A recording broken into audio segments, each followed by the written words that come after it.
लोक जे आहेत ते अडकलेले आहेत। काही मृतांच्या आकड्यांबद्दल काही माहिती मिळाली का? काय किती जणांचा मृत्यू झालाय? कशा पद्धतीने घटना घडली होती? माहीत नाही। बरं, आपण बघतोय की या ठिकाणी सगळी जी लोक आहेत ती या ठिकाणी जमा झालेली आहेत। बघा, अग्निशमन दलाची गाडी जी आहे ती साधारण किती वाहनांचा हा प्राथमिक 5-6 वाहन झाले तिकडं आणि काही मृतांचा काही आकडा समजू शकलाय का सर? काही माहिती मिळालेली नाही, सगळी चालू आहे। गाडीत लोक दिसत आहेत तुम्हाला? हो, चला काढा जरा।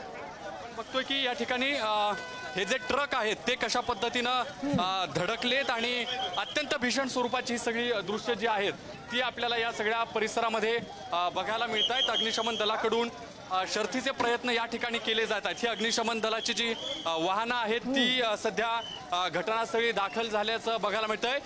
PMRDAची ही सगळी अग्निशमन दलाची जी वाहनं आहेत ती या सगळ्या परिसरात आपण पाहतोय आणि मोठ्या स्वरूपाचा जो हा अपघात आहे या सगळ्या नवले पूल परिसरातला तो या ठिकाणी झाल्याचा आपल्याला दिसतंय आणि शर्थीचे प्रयत्न जे आहेत ते या ठिकाणी लोकांना जवळच्या रुग्णालयात नेण्यासाठी या ठिकाणी सुरू असल्याचं आपल्याला बघायला मिळतंय। आग विझवली आहे ना अग्निशमन दलाच्या कार्यकर्त्यांनी?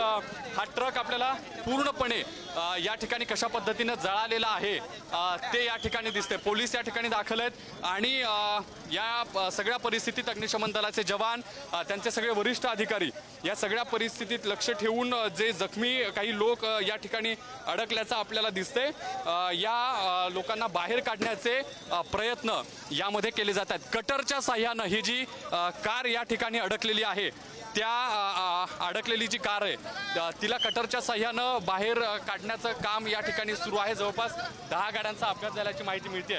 तुम्ही या ठिकाणी हा अपघात कशा पद्धतीनं झाला किंवा काय त्याची माहिती आपण स्थानिक लोकांकडून किती साधारणपणे गाड्या धडकल्यात काय चर्चा आहे?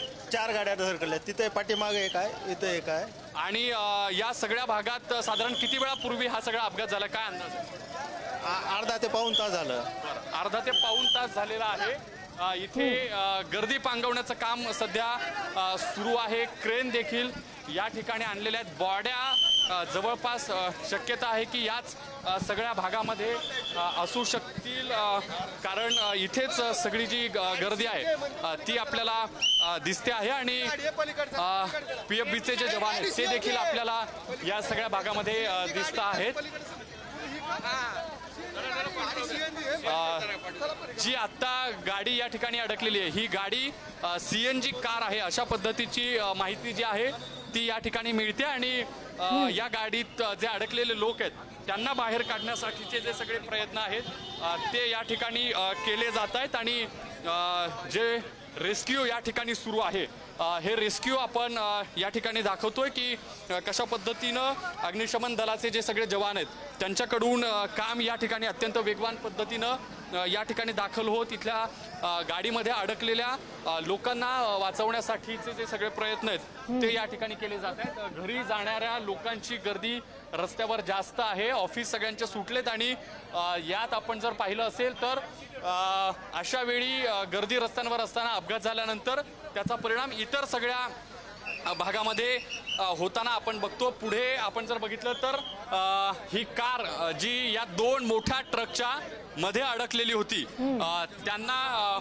या ठिकाणी कटरमधून कट करून त्या लोकांना बाहेर काढण्याचं जे काम आहे ते या ठिकाणी केलं जात आहे।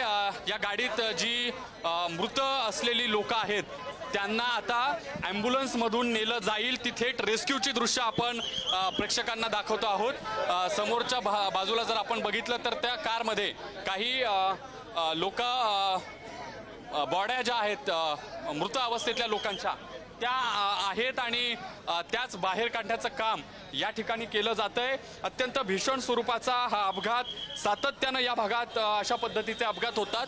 आपण हा जर पुन्हा एकदा प्रेक्षकांना रस्ता दाखवला तर थोडा उताराचा रस्ता आहे। ही गाडी या ठिकाणी थांबल्यानंतर त्यात हा ट्रक थांबलेला असावा आणि त्यात दुसरा पाठीमागची येणारी जी कार आहे ती या ठिकाणी जे पार्ट आहेत ते गाडीचे पार्ट आता बाहेर काढले जात आहेत आणि जे लोक आहेत त्यांना देखील यातून बाहेर काढण्याचं काम जे आहे ते या ठिकाणी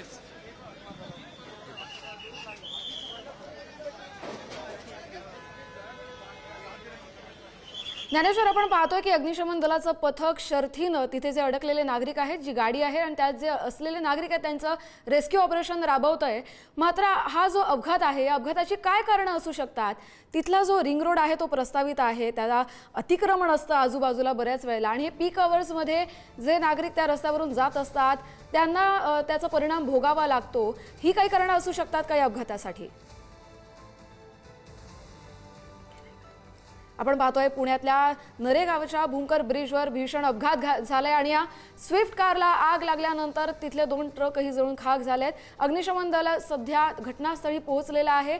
आगीवर नियंत्रण मिळवण्यात आले, तरी थोडीशी आपण धूर पाहतो तिथे थोडी आग धुमसत असताना ही दिसते. स्विफ्ट कारला आग लागली, मात्र या कारमध्ये 4 जण असल्याची देखील माहिती समोर आली आहे. पुण्यातली ही घटना आणि या अपघातात 5 जणांचा मृत्यू झालाय. मृतांचा आकडा आणखी वाढू शकतो. सध्या अग्निशमन दलाकडून जी स्विफ्ट कार आहे, जी 2 ट्रकच्या मध्ये अडकली आहे, तिचा चक्काचूर झालेला आपण या लाईव्ह दृश्यांमध्ये पाहतोय.